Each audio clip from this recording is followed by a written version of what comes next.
양이 시온산에 섰고 그와 함께 14만 4천이 서 있는데 그들의 이마에는 어린 양의 이름과 그 아버지의 이름을 쓴 것이 있더라.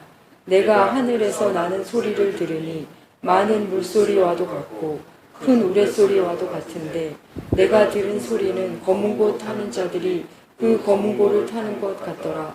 그들이 보좌 앞에 네 생물과 장로들 앞에서 새 노래를 부르니 땅에서 속량함을 받은 14만 4천 밖에는 능히 이 노래를 배울 자가 없더라. 이 사람들은 여자와 더불어 더럽히지 아니하고 순결한 자라. 어린 양이 어디로 인도하든지 따라가는 자며 사람 가운데서 속량함을 받아 처음 익은 열매로 하나님과 어린 양에게 속한 자들이니 그 입에는 거짓말이 없고 흠이 없는 자들이더라. 또 보니 다른 천사가 공중에 날아가는데 땅에 거주하는 자들 곧 모든 민족과 종족과 방언과 백성에게 전할 영원한 복음을 가졌더라. 그가 큰 음성으로 이르되 하나님을 두려워하며 그에게 영광을 돌리라. 이는 그의 심판의 시간이 이르렀음이니 하늘과 땅과 바다와 물들의 근원을 만드신 이를 경배하라 하더라. 또 다른 천사 곧 둘째가 그 뒤를 따라 말하되 무너졌도다 무너졌도다 큰 성 바벨론이여 그의 음행으로 말미암아 진노의 포도주를 먹이던 자로다 하더라.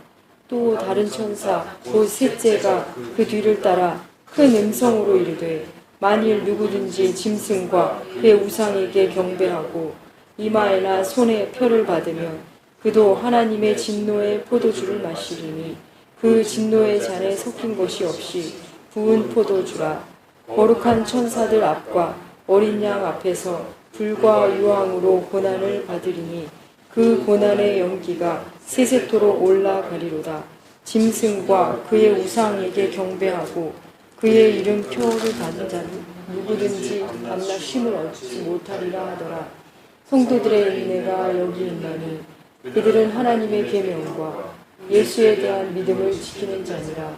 내가 들으니 하늘에서 음성이 나서 이르되 기록하라.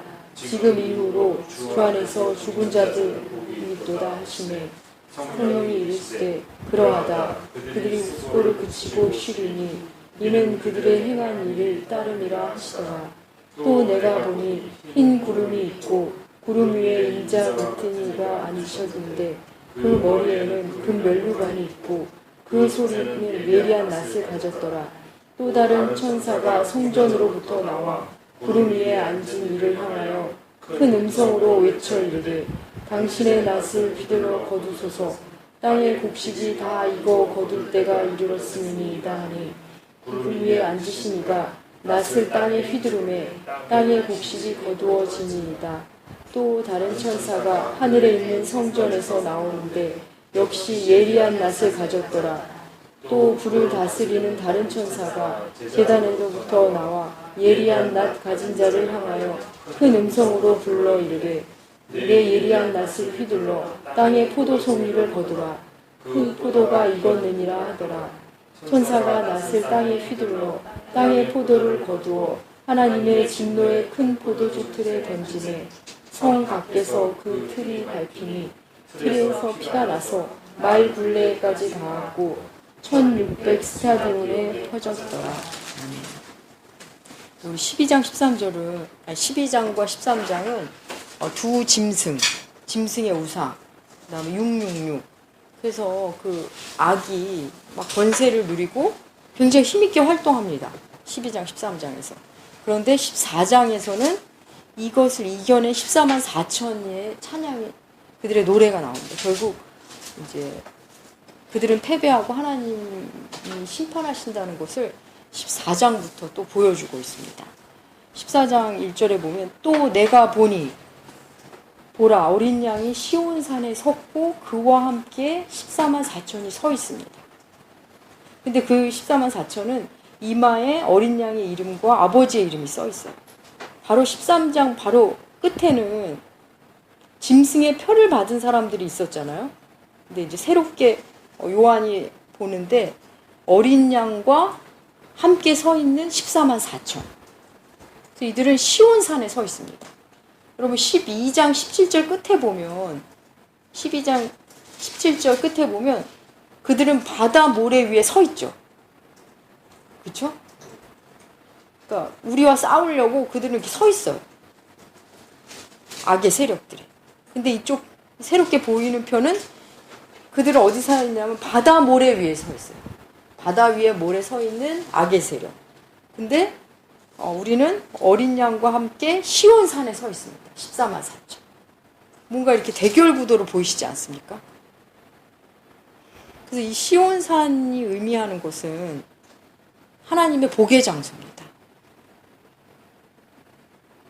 신의 산이 율법의 산이었다면 그래서 율법의 산은 두려움의 산이죠.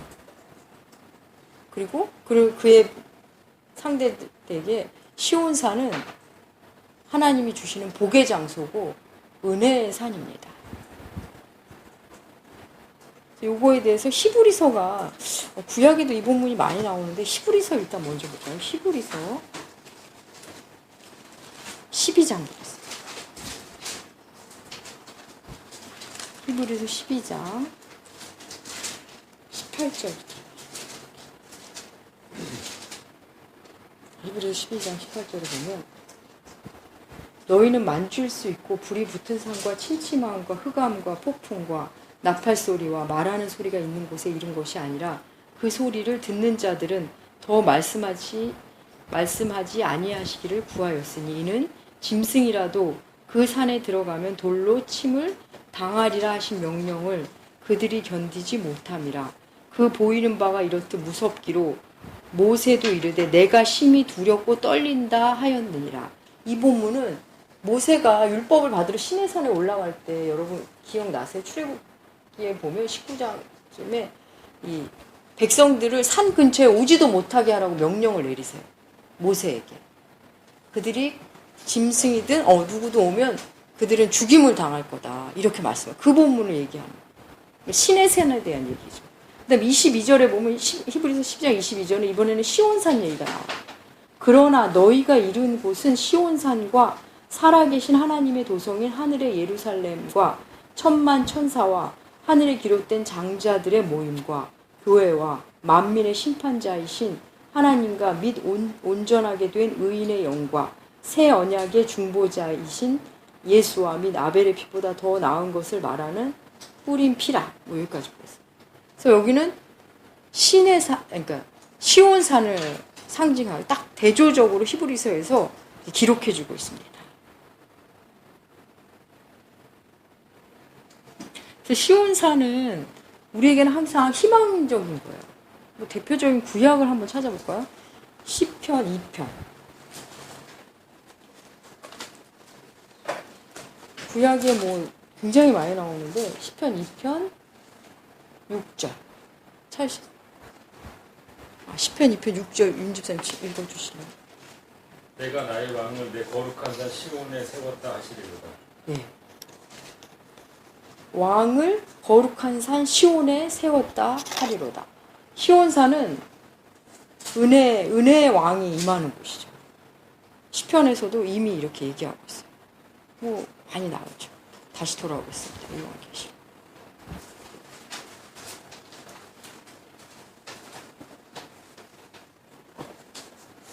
그래서 이 14장에 여린 양과 시온산에 서 있는 주님의 백성들을 상상하시는데, 근데 그들의 이마에 어린 양의 이름과 아버지의 이름이 써 있대요.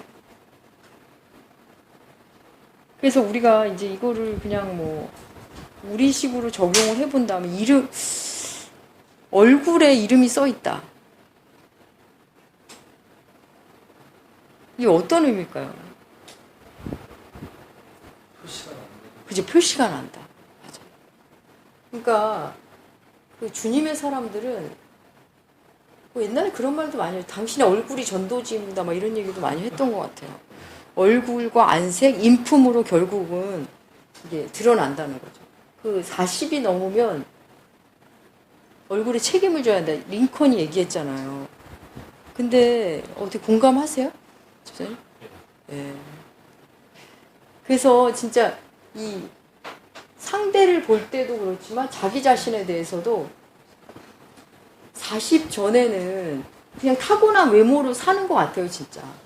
잘생기고 예쁘고 못생기고 이런 게 뭐 말할 수 있는 것 같은데 제가 생각해도 40 중반 이후에는 잘생긴 얼굴, 못생긴 얼굴이 아닌 것 같아요.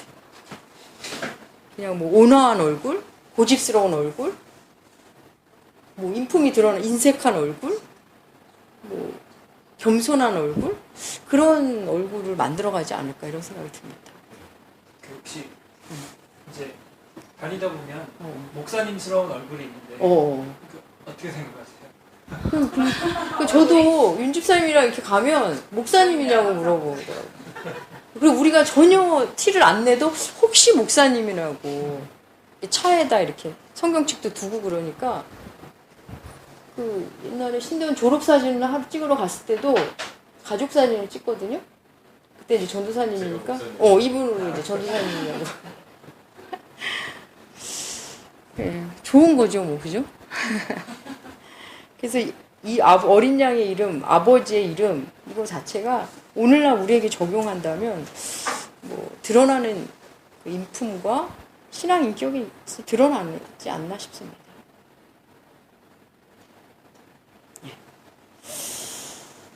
2절 내가 하늘에서 나는 소리를 들으니 많은 물소리 같고 큰 우레소리와도 같고 또 내가 들은 소리는 검은 고 타는 자들의 그 검은 고를 타는 것 같다. 그러니까 소리를 들어요. 보기엔 눈으로는 어린 양과 14만 4천 명을 보고 귀로는 소리를 듣는데 굉장히 웅장하고 크고 아름다운 소리였음에 분명하죠. 그죠? 근데 이제 특이하게 많은 물소리와 같고 큰 울음소리와 같은데 거기에 추가로 또 내가 들은 소리는 이렇게 나와요. 그러니까 많은 물소리와 우레소리 속에서 검은고와 같은 아름다운 소리를 또 들은 것 같아요. 근데 3절 그 검은고 타는 소리 같은 게 어떤 거였냐면 내 생물과 장로들 앞에서 새 노래를 부르는 소리. 14만 4천이 부르는 노래죠. 근데 이 노래는 이 14만 4천 외에는 이 노래를 배울 자가 없더라. 아무나 부를 수 있는 노래가 아니라는 거죠.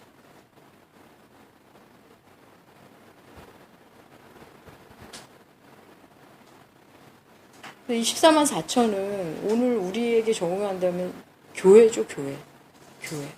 교회의 상징이죠. 시온산의 어린 양과 함께 있는 14만 4천은 교회입니다, 교회. 이 땅에 예수님이 함께하는 교회. 그래서 4절 이 사람들은 그 노래하는 14만 4천입니다. 여자들과 더불어 더럽히지 아니하고 순결한 자라. 어린 양이 어디로 인도하든지 따라가는 자며 사람 가운데 속량함을 받아 처음 익은 열매로 하나님과 어린 양에게 속한 자들이니 그 입에 거짓말이 없고 흠이 없는 자들이더라. 이 노래하는 이 사람들은 여자와 더불어 더럽히지 않았다. 여기서 아직 이 여자의 존재에 대해서 아직 안 나왔어요. 앞에서. 아직까지는. 이 존재가 17장에 나옵니다. 17장 잠깐 펴보시면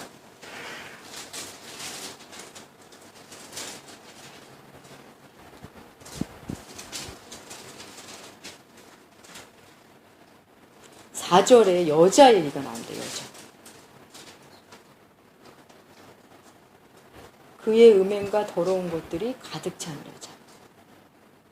5절에 땅의 음료. 그래서 아직 그 17장 그 여러분 제목이나 큰 음료에게 내릴 심판 여기서의 여자는 그 여자예요. 근데 아직 앞에 설명이 사실 안 나왔어요. 그런데 얘기하고 있는 거죠. 그래서 이렇게 계시록을 읽다 보면 요한이 본 순서대로 하는 건 아니라는 걸 이렇게 중간중간 우리가 읽으면서도 알 수 있습니다. 예. 그래서 이 사람들은 다시 돌아오면 그 음녀로부터 더럽힘을 당하지 않은 순결한 자. 그리고 또 하나는 어린 양이 어디로 인도하든지 따라가는 자. 이게 굉장히 중요한 거죠. 이 계시록 주석서 중에 요 문구를 이렇게 앞장에 세우는 책들도 많아요. 어린 양이 어디로 인도하든지 따라가는 자. 그만큼 굉장히 중요하고 핵심적인 성도를 나타내는, 교회를 나타내는. 또 사람 가운데 속량함을 받은 자. 어린 양을 따라간다는 게 사복음서에 보면 주께서 말씀하시죠. 나를 따라오려거든 날마다 자기를 부인하고 십자가를 지고 따라와. 그래서 우리 그리스도인은 어느 정도 하나님과의 친밀감, 예수 그리스도의 친밀감을 형성하기 시작하면 주님을 따라가고 싶잖아요. 따라하고 싶고 따라가고 싶고. 주님도 그걸 말씀하세요. 나를 따라오라.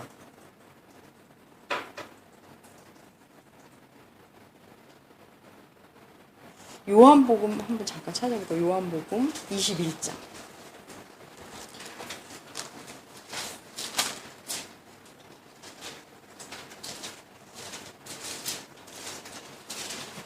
요한복음 21장 15절부터 보면 시몬 베드로와 주님과의 대화가 나오죠. 네가 나를 사랑하느냐? 주님이 아십니다. 막 대화를 하다가 이제 18절, 19절에, 그러니까 18절에서 주님이 베드로에게 너는 나이 들면 남이 너를 띠띠우고 원하지 않은 거 데려갈 거야. 이렇게 얘기하세요. 그러자 19절에서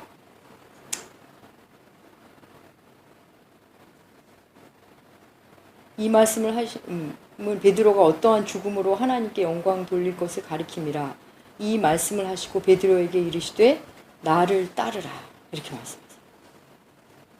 그러니까 너가 어떻게 노후가 어떻게 돼 나를 따라라. 그러자 20절에서 베드로가 나는 나중에 내가 원하지 않는 길을 가는구나 하고서 요한에 대해서 궁금해요. 주님 요한은 어떻게 돼요? 이렇게 묻고 있어요.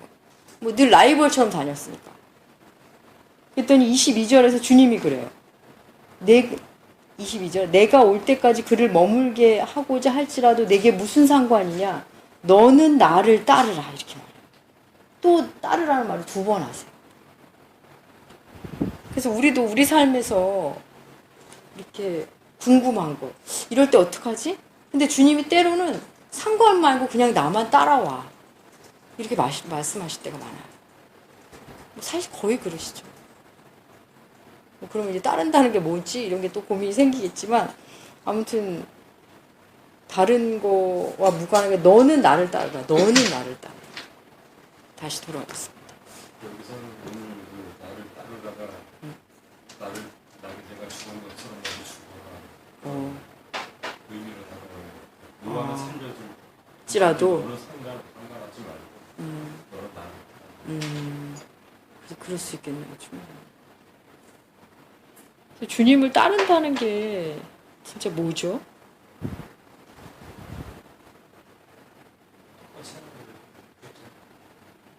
주님처럼 하려면 어떻게 해야 되죠? 내가 죽어야 되는 것 같아요. 고린도전서 15장에서 사도 바울이 나는 날마다 죽노라 그러잖아요. 나는 날마다 죽노라. 그런데 우리가 내가 정말 죽어야 하는구나. 사도 바울도 자기는 날마다 죽는다 그랬는데 그럼 나의 죽음이 어떻게 시작되는가? 우리의 죽음이 뭐 대단한 어떤 사건으로 하나님을 드러나다 죽고 이런 게 아니라 우리 일상 속에서 어쩌면 첫 번째 죽음은 그냥 내 성질 죽는 게 죽는 걸 수 있어요. 하고 싶은 말을 안 하는 게 죽는 걸 수 있고 정말 하기 싫은데 해야 하는 게 또 죽는 걸 수도 있고 그래서 감수해내는 거 내적 죽음이 진짜 죽는 거라는 거죠. 그래서 우리의 내적 죽음이 자꾸 반복되면 진짜 육적 죽음이 덜 두렵다는 거죠. 근데 내 내적 죽음 없이 그냥 막 파릇파릇 살다 보면 한꺼번에 죽음을 맞이하죠. 육적인 죽음이 한 덩어리로 오는데 일상 속에서 조금씩 죽으면 이 큰 죽음이 슬라이스 치듯이 평생을 조금씩 죽어지는 거예요. 그러면 정말 진짜 이제 내 육이 죽을 때는 다른 이보단 덜 두렵겠죠. 그 죽음을 여러 번 죽어본 사람. 그래서 이게 때로는 성격이 죽는 걸 수도 있고 자존심이 죽는 걸 수도 있고 제가 보면은 이 자존심을 죽는 게 정말 어려운 것 같아요. 사람들. 그래서 이 세상의 모든 걸 이렇게 양면성 우리가 늘 느끼는 거잖아요. 그래서 우리에게 유익한 자존심이 있잖아요. 그 세상에서도 말하잖아요. 자존심이 인류를 발전시켰다. 저 공감해요. 뭐 넌 자존심도 없냐 이게 좋은 조언이 될 때도 있잖아요. 그러니까 어떤 삶의 자리에서는 자존심이 너무 도움이 되는데 어떤 삶의 자리에서는 자존심이 없어야 이게 죽어야 정말 주의 길을 따르는 때가 많다는 거죠. 근데 이게 이제 바뀔 때도 있는 것 같아요. 죽어야 할 때는 막 내세우고 진짜 좀 건강한 자존감을 가져야 할 때는 또 죽어 있고 이럴 때도 있는 것 같아요. 그래서 우리가 갈라디아서 2장 20절도 내가 그리스도와 함께 죽었다고 암송하고 고백하지만 내 삶의 죽음은 결국 내면의 죽음이거든요. 저도 날마다 그걸 꿈꿔요. 죽으면 죽은 사람은 반응이 없잖아요. 예. 이 개념도 또 이중적인 개념이 있겠죠. 세상적으로 말하는 또 너 그런 식으로 이렇게 또 다른 면에 부정적인 면의 죽음이 있지만 성경에서 말하는 죽음 여러분 아시잖아요. 그죠? 평생에 대한 씨름인 것 같아요.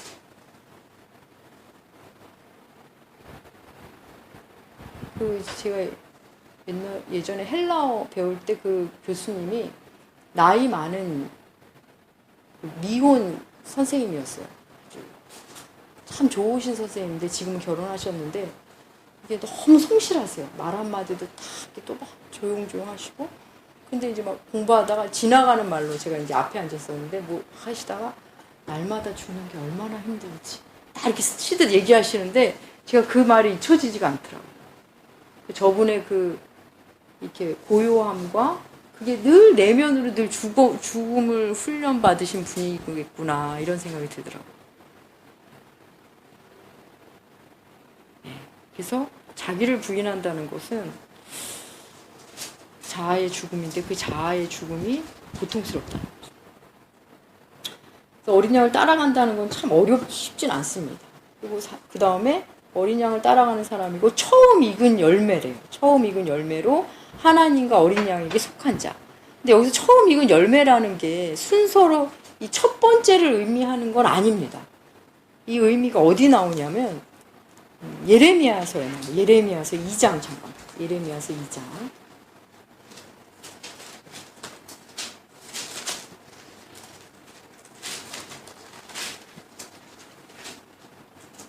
3절.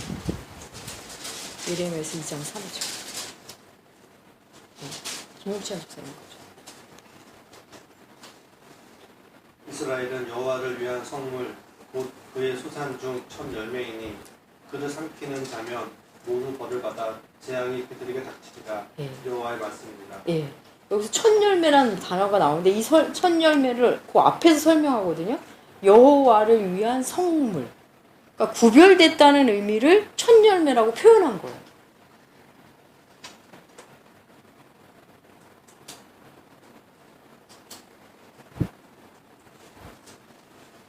네, 다시 돌아가겠습니다. 이제 이게 출애굽기와 레위기에 대한 이해가 이렇게 많으신 분은 이 의미를 쉽게 받아들이실 거예요. 그리고 하나님과 4절 후반부 하나님과 어린 양에게 속한 자들이고 그 입에는 거짓말이 없고 흠이 없는 자. 뭐 우리 에베소서에도 나오죠. 흠이 없게 하시려 이런 말 나오죠. 그 14만 4천 그 주님 어린 양과 시온 산에 서 있는 사람들이 이런 사람들이라는 거예요. 정말 대단한 사람들이죠. 그러면 우리의 모습은 이렇지 않은데 나는 여기 속하지 않았나 보다. 그게 아니라 우리의 지금이 어떠하든 너희는 그렇게 될 사람이라는 걸 얘기하고 있는 거예요. 우리는 결국 그 모습으로 시온산에 주님과 함께 설 거라는 거죠. 그래서 교회의 승리한 궁극적 모습을 보여주고 있는 거예요. 우리의 자아는 죽고 어린 양을 따르는데 자꾸 실패하잖아요. 그래도 또 일어나고 또 일어나서 결국은 이렇게 될 거라는 거예요. 그 입에 거짓말이 없고. 참 우리가 그리스도인이 진실을 말하는 건 사실 기본이잖아요. 근데 제가 이번에 이 본문을 묵상하면서 우리가 거짓말에 대해서 많이 생각하잖아요.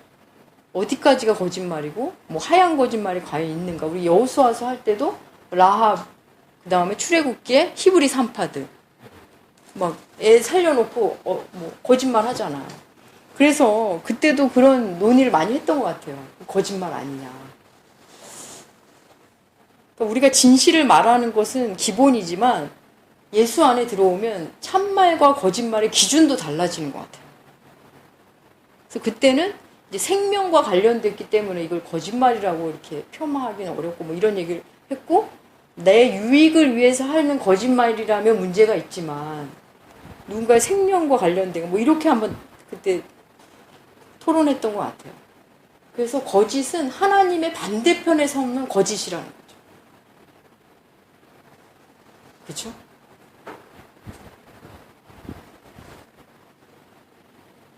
예를 들어서 뭐 우리가 예전에 뭐 예를 들면 공산당이 들어와서 교회 다니면서 죽였다. 그럴 때 누구 숨겨준다. 숨겨줘 놓고 우리 집에 없습니다 이래놓고 너 왜 거짓말했어? 이런 사람은 없을 거라고요. 그죠? 그렇지만 참말도 아니지만 그걸 가지고 거짓말이라고 말할 수는 없는. 그래서 저는 요즘에 그런 생각이 많이 들어요. 옳고 그름의 잣대라는 게 때로는 얼마나 위험할 수 있는지. 우리 에베소 교회 할 때도 배웠지만 옳은 것으로 상대를 죽인다고 했잖아요. 옳은 말로 자녀를 죽여요. 옳은 말로 남편을 힘겹게 하고 옳은 말로 아내를 이렇게 비난하고. 그게 옳은 게 아니거든요. 그러니까 주 안에서 옳고 그름의 개념이 완전 달라질 수 있다는 거죠.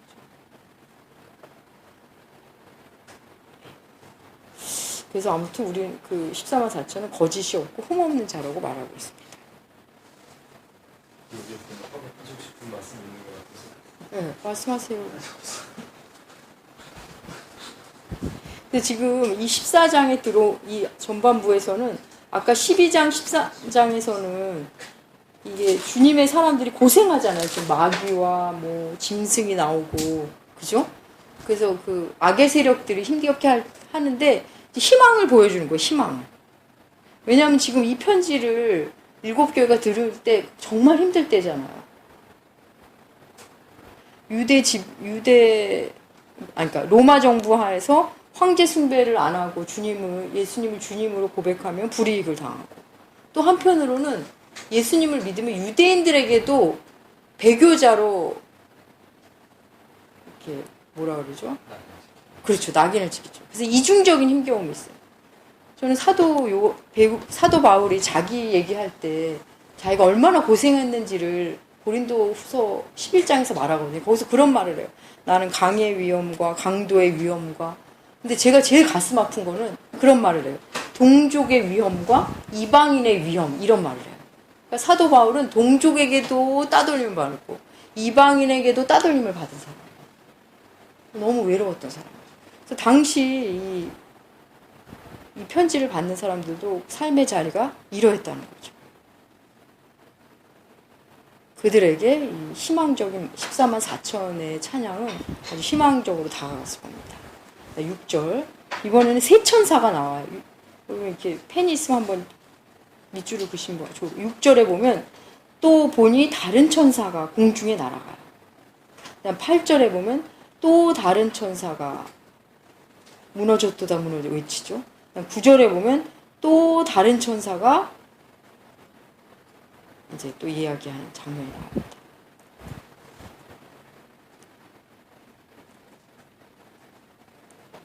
먼저 보면 첫 번째 천사가 공주를 날아가는데 땅에 거주한 자들을 곧 모든 민족과 종족과 방언과 백성에게 전할 영원한 복음을 가진 천사예요.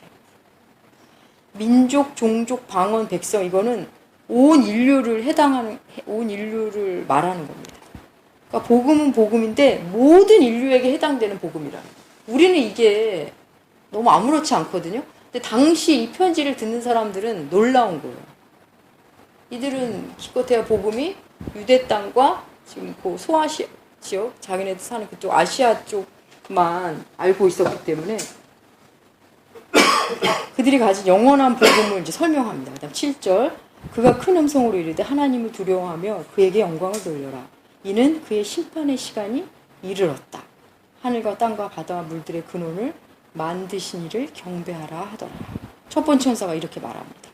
그 다음 8절 또 다른 천사가 곧 둘째가 그 뒤를 따라 말하며 무너졌도다 무너졌도다 큰 성 바벨론이요 모든 나라가 그의 음행으로 말미암아 진노의 포도주를 먹이던 자더라 하더라.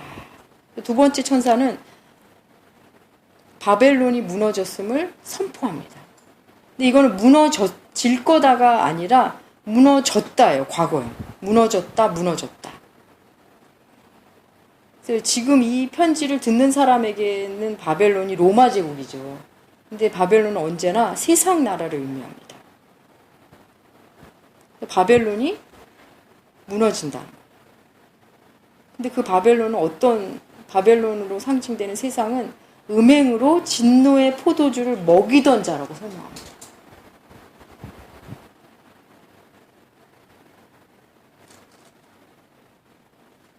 예레미야 한번 51장 보세요.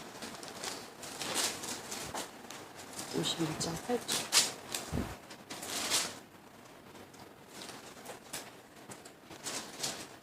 7절.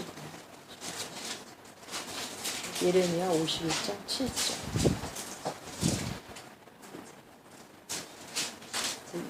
윤집사님 읽어주시면. 바벨론은 여호와의 손에 잡혀 있어 온 세계가 취하게 하는 금자이다. 모든 민족이 그 포도주를 마심으로 미쳤도다. 네. 바벨론이 주는 포도주를 마심으로 온 세계가 미쳤도다. 세상 나라는 이 땅을 미치게 합니다. 그 세상적 가치관에 애들이 하나 딱 꽂히면 정말 미치는 것 같더라고요. 그걸 못하면 못 견디잖아. 근데 뭐 어른들도 마찬가지죠. 그거 없으면 큰일 나는 거죠. 진노의 잔을, 진노의 포도주를 먹이는 게 바벨론이라는 거, 세상 나라. 다시 돌아오겠습니다. 근데 여호와의 손에 잡혀 있다고. 네. 이제 바벨론이 무너질 걸 얘기하는 거거든요. 이사야랑 예레미야가 뒷부분에서. 그래서 무너졌다. 과거 얘기는 지금 이 사람들이 이 7교회가 이 편지를 들으면서 이 사람들이 사는 데선 지금 바벨론이 생생하게 살아있잖아요. 자기네를 괴롭히고. 그렇죠? 세상 나라가. 근데 이미 그거 무너진 거라고 선언하는 겁니다. 그래서 언제 무너졌냐면 예수 그리스도 십자가 사건 이후. 그죠? 부활 사건 이후 무너진 거거든요. 그래서 망한 나라를 보고 두려워하지 말라는 거예요. 근데 우리가 두렵잖아요. 그래서 이 편지를 이렇게 더 강력하게 무너졌도다 무너졌도다 큰 성 바벨론 이렇게 선언하고 있는 겁니다. 그래서 포도주는 성경에서 기쁨의 상징인 동시에 진노의 상징이기도 합니다. 9절 또 다른 천사가 곧 셋째가 그 뒤를 따라 큰 음성으로 이르되 만일 누구든지 짐승과 그의 우상에게 경배하고 이마에나 손에 표를 받으면 그도 하나님의 진노의 포도주를 마시리니 그 진노의 잔에 섞인 것이 없이 부은 포도주라. 거룩한 천사들 앞과 어린 양 앞에서 불과 유황으로 고난을 받으리니 그 고난의 연기가 세세토록 올라가리로다. 짐승과 그의 우상에게 경배하고 그 이름의 표를 받은 자는 누구든지 밤낮 쉼을 얻지 못하리라. 이 짐승의 표를 받는 자, 그들이 포도주를 받는데 10절에 보면 그 포도주가 어떤 포도주냐면 섞인 게 없는 포도주래요. 섞인 게 없으면 농도가 진하겠죠. 그러니까 진노가 아주 강하다는 걸 이렇게 진노의 농도를 이렇게 표현한 겁니다. 세상을 따르지 않는 걸 얘기하는 거죠. 그리고 그런 사람들은 당장 세상이 주는 함께하고 하면 편하지만 결국은 쉼이 없습니다. 쉼이. 그러니까 우리도 오늘날 다 못 쉬지 않아요? 쉼이 없는 것 같아요. 쉬러 가서도 못 쉬는 것 같아요. 뭔가 이렇게 뭐라 그러고 손해보는 것 같고. 그러니까 이 거대한 바벨론의 물줄기가 우리의 가치관 속에 너무 막 속속들이 들어와 있더라고요. 참 우리나라 어떤 부분 도 연구해 볼 만한 것 같아요. 그래서 뭐 식당이 12시까지 한다. 소비자 입장에서는 어떤 부분은 좋을 수도 있는데 그 일하시는 분한테는 그 너무 고역 아니에요? 전에 말씀드렸던가? 그 남아공에서 온 친구가 한국은 정말 놀기 좋은 나라라고. 밤에도 어디 가든 휘영청하고 근데 올해는 못 있겠다고. 딱 놀고 다시 가고 싶대. 거기는 9시만 돼도 깜깜하다 그러더라고요. 그래서 이게 나중에 뭐 어떤 게 아니라 오늘날은 그 현상 그대로인 것 같아. 쉼이 없는. 19절 성도의 인내가 여기 있나니 그들의 하나님의 계명과 예수의 믿음을 지키는 자니라. 그런 와중에 이제 인내에 대해서 얘기하고 있습니다. 그러니까 우리가 승리할 걸 알면서도 인내가 힘들어요. 결국 우리는 이길 거야 이렇지만 당장이 힘들잖아. 당장. 그래서 교회가 필요한 겁니다. 나만 힘든가? 근데 교회 오니까 집사님도 힘들군요. 우리가 사실은 다 힘든 게 맞아. 그래서 교회 안에서 위로받으면서 견딜만 해지죠. 13절 또 내가 들으니 하늘에서 음성이 나서 이르되 기록하라. 지금 이후로 주 안에서 죽는 자들은 복이 있도다 하시매 성령이 이르시되 그러하다. 그들의 수고가 그치고 쉬리니 이는 그들의 행한 일이 따르니라 하시니라. 그래서 또 음성이 들리는데 아주 이번에 아주 중요한 거죠. 기록하라고 따로 명령을 내린 걸 보면 주 안에서 죽은 자들이 복되대요. 그러니까 죽음을 복되다고 표현하는 거는 성경밖에 없는 것 같아요.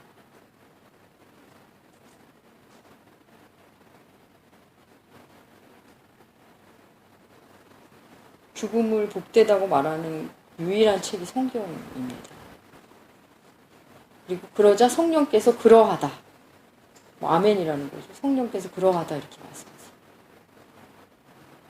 이 요한이 들은 성령의 음성과 성령의 모습이 어땠는지 모르겠는데 성령이 그렇게 하셨대요. 그들이 수고를 그치고 쉰다. 아까 11절에 나온 밤낮 쉼을 얻지 못하리라랑 상대적으로 나오는 겁니다. 그들은 수고를 그치고 쉰대요. 그래서 이 바벨론에서 짐승의 표를 받고 그 가치관으로 사는 사람들은 막 잘 사는 것 같지만 쉼이 없고 주 안에 있는 사람은 죽은 것 같지만 쉼이 있다는 거죠. 죽었지만 쉼이 있다는 겁니다. 그러니까 이런 역설이 이걸 만나지 않으면 참 설명이 어려운 것 같아요. 그래서 우리랑 세상적 가치관, 우리는 세상 예를 들면 돈을 갖는 게 이 사람들은 막 좋아하고, 우리도 좋아하죠. 필요하고. 근데 우리는 돈에 이렇게 갇혀 있다고 표현을 하잖아. 그죠? 돈으로부터 자유함. 돈에 얽매이는 게 아니라. 그러니까 이들은 목표를 삼는 것은 우리는 자유를 목표를 삼는 거라는 거죠. 설명을 잘 못하는 것 같은데. 이해되십니까? 어느 한계입니다.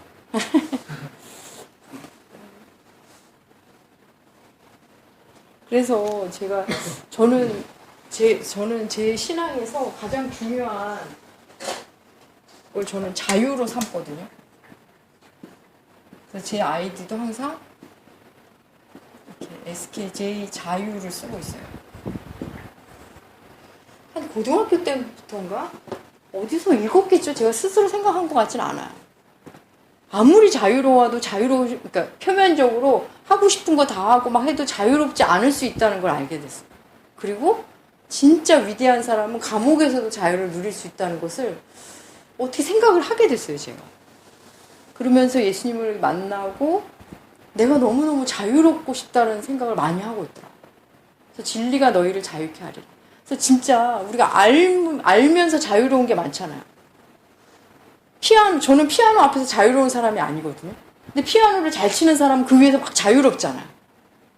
그러니까 자유의 개념은 굉장히 다각적이거든요. 내가 누군가에 이끌려 살고 그러니까 돈이 필요해서 돈을 근데 돈 없이 산다는 게 돈으로부터의 자유에 있다는 거. 그런 걸 하나하나 이렇게 만나가면서 이 자유의 개념이 결국 하나님께서 주님이 십자가에 못 박히신 것은 하나님께서 우리에게 자유를 주고 싶어 하신다는 생각이 들었어요. 누구 말 한마디에 잠 못 자고 내가 너무 자유가 없더라고. 그 말이 뭔데 나를 이렇게 묶지? 근데 주님을 만나고 나서 조금씩 그 말로부터 내가 좀 자유하더라고. 아, 그런 의미가 아니었을 수도 있네? 그러면서 제가 이제 내 나라 자아의 용량이 커진다 그럴까? 그러니까 교회 일도 그런 것 같아요. 어떤 목사님들은 성찬기가 되게 비싸거든요? 막 이렇게 근데 저는 그거 자유로운 거, 저희는 그냥 샀잖아요. 이렇게 조그만 거. 마침 그런 거 예쁜 걸 팔아가지고. 근데 이렇게 조그만 교회 이런 데 보면 성찬기 도와주세요. 뭐. 좀 주실 분 없습니까? 저는 그게 자유로운 거. 그러니까 우리 가정에서 예배 드리는 것도 자유의 한 모습인 것 같아요. 그래서 저는 그리스도인은 결국 자유를 추구하고 많이 자유로워질 수 있는. 그래서 로마서에는 이제 율법으로부터의 자유, 죽음으로부터의 자유 이런 게 나오긴 하지만 그걸 진짜 우리가 만나고 있는가. 저는 주님이 우리에게 그걸 너무 주시고 싶어 하는데 그걸 저부터. 그래서 주 안에 있을 때 자유라는 거죠. 그래서 우리 전에도 다뤘지만 바다 위에서 자유한 거는 배 위에 올라와 있을 때 자유한 거잖아요. 근데 배 위에 있으니까 나는 속박됐어. 이런 사람 없거든요. 배라는 안전장치 위에서 마음껏 자유할 수 있잖아요. 그 전에 한번 말씀드린 것 같아요. 아이들을 이 그러니까 아이들을 그냥 이렇게 풀어놓았어요. 여기서 마음껏 놀아라. 이렇게 푸른 평야 같은 데 했더니 막 놀아도 여기 1km 반경, 예를 들어 1km 반경 안에서만 놀더래요. 그 이상으로 나가지 않아요. 근데 여기 한 3km로 이렇게 테두리를 정해주고 마음껏 놀으라니까 애들이 막 여기 마음껏 노는 거예요. 그럴 때는 이 테두리가 이 아이에게 자유가 돼요. 그냥 펼쳐놨을 때는 그 자유를 못 누려요. 그래서 예수 그리스도라는 예수 주 안에서라는 표현이 있잖아요, 우리가. 그 안에서 마음껏 누릴 수 있는데 우리가 이게 싫어가지고 싫어요. 저 마음대로 살래요. 그랬는데 막상 살면 뭐 가지도 못해요. 우리가 우리 안에 인간이란 존재가. 그 아이들 실험처럼.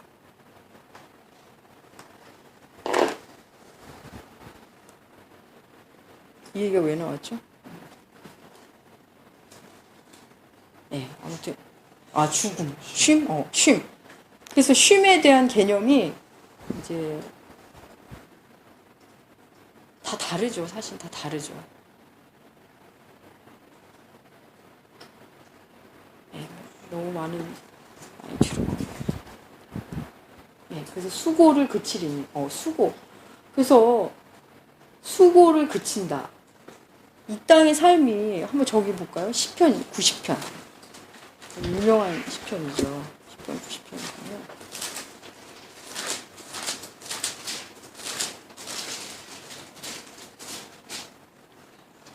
시편 90편 10절. 9절 10절 황 집사님 읽어주시죠. 우리 연수가 70이요 강건하면 80. 우리의 모든 날이 조리 공도 중에 지나가며 우리의 평생이 순식간에 다하옵나이다. 우리 연수가 70이요 강건하면 80이라도 그 연수의 자랑은 수고와 슬픔뿐이니 신속히 가니 날아가나이다. 예.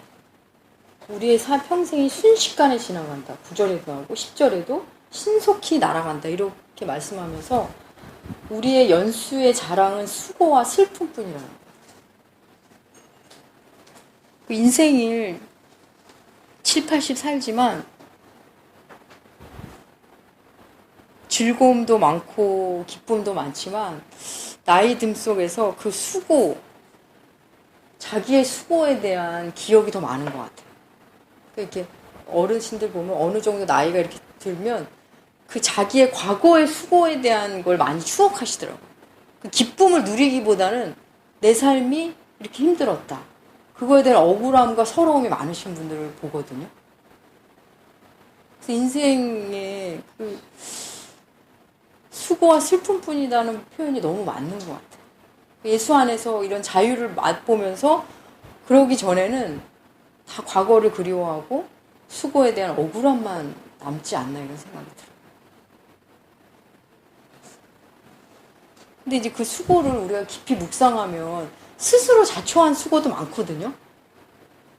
저도 옛날에 이제 그런 드라마 같은 데 보면 드라마가 아니라 막 일상에도 있죠. 내가 누구 때문에 이렇게 살았는데 막 이러잖아요. 근데 뭐 아이한테 내가 누구 때문에 애가 그렇게 해달라는 적 없거든요. 그래서 이게 좀 냉정한 말 같지만 이렇게 냉정하게 자기 삶을 이렇게 볼 수 있는 힘을 갖는 것도 전 좋은 것 같아요. 뭐 이기적으로 살라는 말은 아니지만 저는 저희 어머님도 그렇고 지금 우리 어머님한테 저희 엄마 돌아가시기 전에도 이기적으로 살으라고 자꾸 얘기를 해드렸어요. 엄마 위에 사는 게 그게 좋은 거다.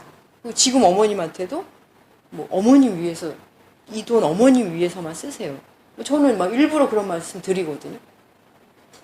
근데 이제 너무 오랫동안 그렇게 안 사셔서 그게 잘 안 되긴 하는데 우리도 자기의 수고가 결국은 자기로부터 시작된 거를 이게 너무 냉정한 말이라서 이렇게 어른들한테 말하기가 어렵거든요. 그렇게 안 살아도 되는데 그렇게 살고서 억울해하는 거. 그것도 참 어려운 것 같아요.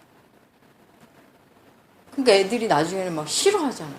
부모가 대화가 안 되니까. 참 쉽진 않은 부분이긴 한데, 예. 그래서 이 수고에 대한 개념이 바뀌는 게 바로 주님이죠. 마태복음 11장 28절에 보면 수고하고 무거운 짐 자들 다 내게로 오라 이렇게 말씀하시면서 그 수고와 짐에 대한 이미지를 확 바꿔주시거든요. 그러니까 수고하고 무거운 짐 자들 나 내게로 오라 해놓고 내가 주는 멍에는 쉽고 가볍다 그러시잖아요. 새로운 멍에를 주시는 거예요. 예. 그래서 짐의 개념이 사실은 그리스도인은 이게 바뀝니다. 예, 빨리 나와야겠네요. 그 다음 14절.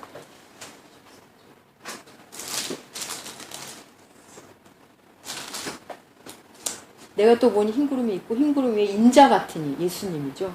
그 머리에는 금멸유관이 있습니다. 그리고 손에는 예리한 낫을 갖고 계세요. 낫은 추수할 때 쓰는 거죠. 그리고 또 다른 천사가 성전에서부터 구름 위에 앉았는데 그가 이제 예수님께 말해요. 낫을 휘둘러 거두소서. 땅의 곡식이 다 익어 거둘 때가 되었습니다.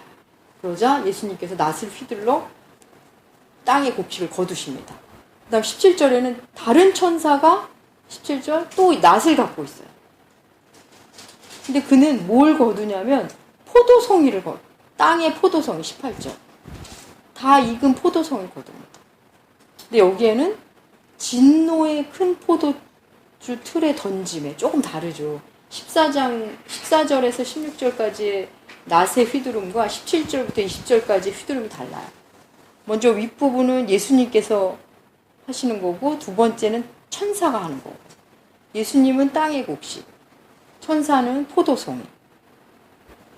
이미지가 많이 다릅니다. 그래서 예수님이 하시는 것은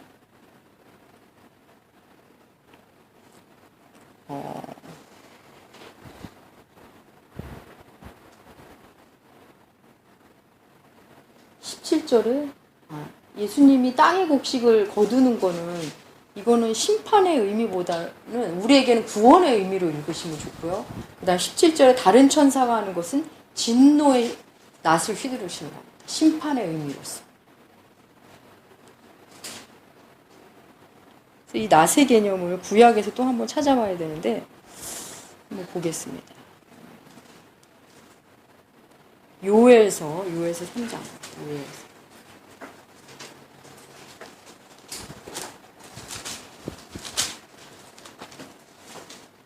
요엘서 3장.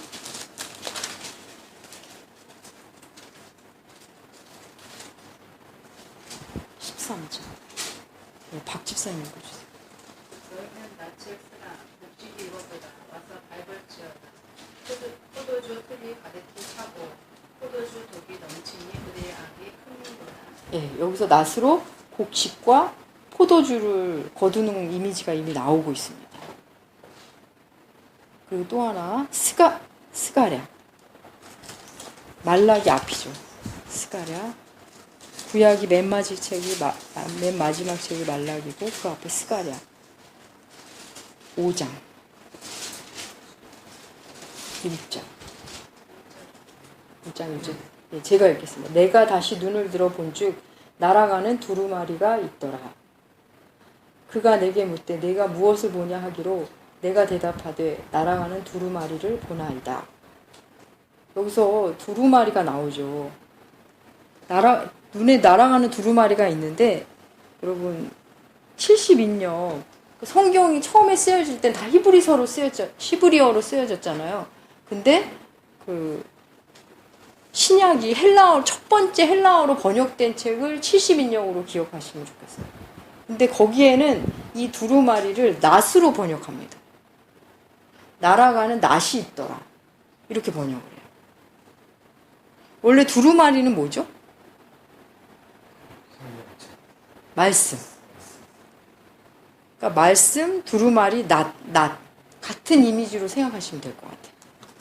다시 돌아오겠습니다.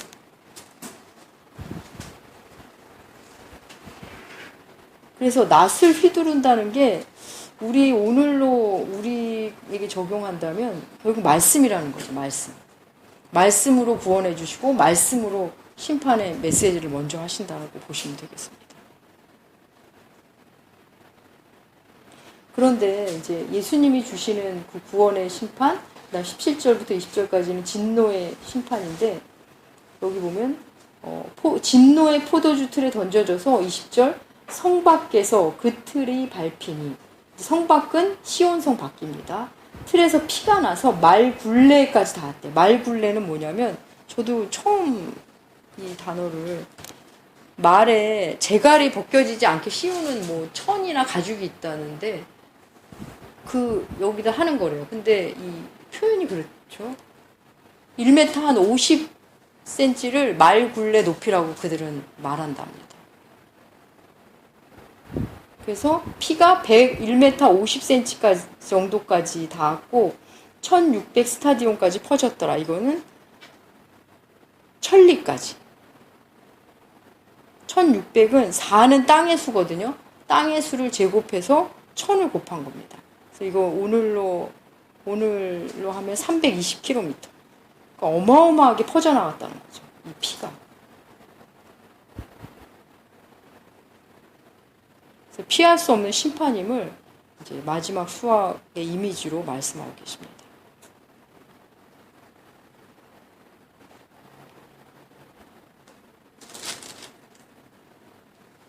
이 14장은 우리에게는 구원의 메시지입니다. 12장, 13장에서 힘겹게 이제 살고 있는 그들의 모습 속에서 14장은 결국 승리함을 보여주고 있어요. 14장에서는 4절을 기억하시면 좋을 것 같아요. 어린 양이 어디로 인도하든지 따라가는 자.